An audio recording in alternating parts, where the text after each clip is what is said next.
In the golden age, people will be in very, very high states of consciousness. They'll be muktas. And of course, they finally achieve moksha also. That's one thing. The physical world is going to be very, very different, unimaginably different than your wildest imagination. That is, karmano bandhat vimuktahi. That's going to happen. That is, there will be no work. Everything is going to be run by machines and by AI. Nobody need work. It's all going to happen automatically. And everything is going to be free. Everything free for everyone. That will be the kind of production we are going to have, the technology that we are going to have, and all this is going to be given by the divine. You must know, we talk of science and technology, but all these breakthroughs have actually been given by the divine to help mankind. For example, you take the single sewing machine. So this man was very concerned seeing his mother and sister, how they were stitching and stitching and stitching. So he wanted to help them out. So in a dream, the divine helped him as to where to put the hole in the machine. Otherwise, it wasn't working. It was a divine revelation, and the sewing machine was born. It has saved millions of women around the world. Similarly, the benzene formula for chemistry is a very important formula, was again given by the divine in a dream. And Einstein, most of theories, they are actually mystical experiences for him. He's a great mystic, amazing mystic, Einstein. Nobody knows about that, except a few people. And what he could see mystically, he being a great mathematician, could convert that into physics. Now, you take our own Ramanujan. Now, Ramanujan mathematics is amazing mathematics, still not completely deciphered, still not completely understood. And it's even a bit doubtful if he himself really understood certain things.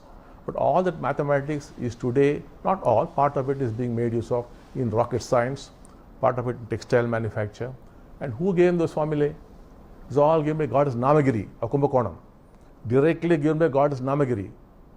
So the gods can directly download onto you, and they have been helping mankind evolve. Though it looks like he worked hard, yes, he worked hard, but the inspiration, the breakthrough was given by the divine. The divine is helping us grow, prosper, make our lives comfortable through science and through technology. Now the same thing is going to happen. Already we are quite ahead on that. So by 2030, you would walk into an operation theatre and then you would come out awakened. The surgery already, some of our devotee doctors, with the help of robots, it can't be done humanly, they are doing brain surgery in India also, where they are able to reduce the thought level considerably. A little bit more and you are awakened. So it's going to come, the golden age is going to come through science and technology, not through your sadhana, no way. So we are very close to that. So 2030 it will all be ready. You just have to move in, and it won't be so expensive also. Have your surgery and come back awakened. Maybe you have to admit yourself, or you could also be an outpatient, we do not know. So we are getting very close to that. That's one route. There are others, again many of our devotees are involved in working on the genes. Now, you are not Ramana, you are not Buddha, you are not Ramakrishna. So you are like this. Why are they like that? You have read those books, you have done all sadhana, you also been staring between the eyebrows, you've been controlling your breath, all that you have done, but you are not moved an inch. Maybe a little bit better, a little bit growth in your consciousness. That's all. But they are happily enjoying their states. Ramalinga Swami was there, he could become a light body. You could not photograph him, only the clothes will be seen. The man's physical body cannot be caught on camera. Ramalinga Swami, who lived quite recently, about 100 years ago or so, in Chennai, he was like that. You are not like that. You heard so much about Buddha, about Mahavira, and so many great Mahans. One, not so many, but you're not anywhere near that. You've been reading their books and going to so many gurus. Nowadays on TV you see so many gurus coming, seeing and seeing and seeing. So many things on WhatsApp you're seeing and seeing and seeing, and doing many, many things. But have you moved? You're the same old person. That thing has happened. Why so? Poor Ramana went on speaking. He was a very silent person. Whenever he did speak, he spoke very profound sense. Who am I? I know people who are asking, who am I, who am I, who am I? And finally they get into depression. And some even commit suicide. Who am I, who am I? That is okay for Ramana, not for you. You better go about your business, make your money, have your car, your bungalow, and enjoy yourself. If you start asking, who am I? You'll neither be here nor there. But why is this difference? Now, this refers to the genes. Ramana has certain genes, you do have those genes, but they were activated in him. They are not activated in you. That is the problem. So, even the Buddha, when he was meditating, a few days before his actual enlightenment, the light came. It is there in Buddhist scriptures, it was there standing in front of him. It was divinely given to him, the Buddha. And of course, he triggered those genes. Genes everyone has. It's got to be triggered. For them, it got triggered. Their karma was such. It got triggered. Then after the triggering, they did some sadhana. Nobody ever became enlightened through their sadhana. After the enlightenment, they spoke about many things. That was only incidental. Now the question is, we have to activate the genes in you. Now here again, we are making very rapid progress with a lot of our devotees involved in that field. That also by 2030 will be ready. They will activate those genes in you, whereby you become a Ramana or a Buddha.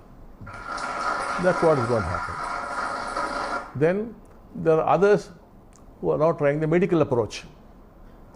So you can move into great states on a permanent basis without any side effects. That also they are rapidly moving. Now all this is likely to happen by 2030. We are getting very close to that. So now the question is, will that be implemented? No. Simply no. The governments will not allow that to be implemented. Why? Imagine all of you become Ramanas or Buddhas or Ramakrishnas. Do you need a government? Do you need courts? Do you need police? Do you need anything? Already things are going to be free. And when you are at that level of consciousness, where is the need for countries? Where is the need for religion? Religion would be dead, gone. So all the mischief of religion, it will be gone. No religion is required. Will there be politics and politicians? No. Nothing is required. Will there be bureaucrats? Nothing is required. Simply all are Ramanas and Buddhas. They will only be sharing. Will there be rich and poor? No. Will there be any form of division? No. The heart would have flowered. This is also called the Kalki army of love. Your hearts are so hard. You don't know what love is. All that you know is attachment, possessiveness, making use of the other, which you think is love. But that is not love at all. The love that we are talking about is something else. It will happen to you the moment your heart flowers. And you are going to work for that, taking the help of Kalki. Then only you will know what love is. Then only you know what it is to live, what it is to really be happy. Now, unfortunately, but you are all very good. You all have an MBA in the management of suffering. You are beautifully managing your suffering. Get married, have children, have that problem, this problem, create some problem otherwise. Without problems, you will die actually. You need problems to survive. That's why if you find a young man depressed and unhappy, get him married. He'll have enough problems to keep himself engaged. You cannot survive without problems. That's our life. Because there's really no love in the heart. We are dead human beings. We exist. Just we exist. So that's all. So all this is going to happen. And now, of course, everything, all forms of division will go away. Whereas Ramana and Buddha, will they be fighting Ramana and Buddha? No way. The world is going to be very, very different. So, will the government see their own dissolution, their own systems, what they built up? Nobody is going to allow that to happen. Then what happens next? Now, everything is free. You want clothes that is free, you want food that is free. It will become like that. The divine is going to give such science and such technology, everything is going to become free. And if you move to the higher states, then everything vanishes. So they won't allow. But then what happens? life will become totally meaningless and purposeless. Even now it is meaningless and purposeless, but you create a meaning, you create a purpose. Your society has nicely brainwashed you, your parents, your school, your college, everything has brainwashed you completely, and therefore you are happy. In some sense you are happy, but then it will no more be able to brainwash you. Religion cannot brainwash you, society cannot brainwash you, government cannot brainwash you, nothing can brainwash you. And when you're not being brainwashed, then everything perishes. And for you, it will be like committing suicide. You need problems to survive. When people come to me with problems, I know the moment they solve the problem, 3 months later they will come with some other problem. If it is not there, they will be creating a problem for themselves. You need problems to survive. So without any problems, how do you live? In this kind of consciousness, how do you live? It's at that point when people be more and more tempted to commit suicide. Already suicides are increasing for various other reasons. Then the governments will have no other go but to say, okay, become awakened, become enlightened. Either you go for surgery or take a genetic route or take the medical route, it will allow. That will happen sometime around 2040. Though we can't say exactly, sometime around the government will give permission. That's when we enter the golden age. But that's only the beginning. It will continue to grow and grow and grow. And after 1,000 years, the whole game is different.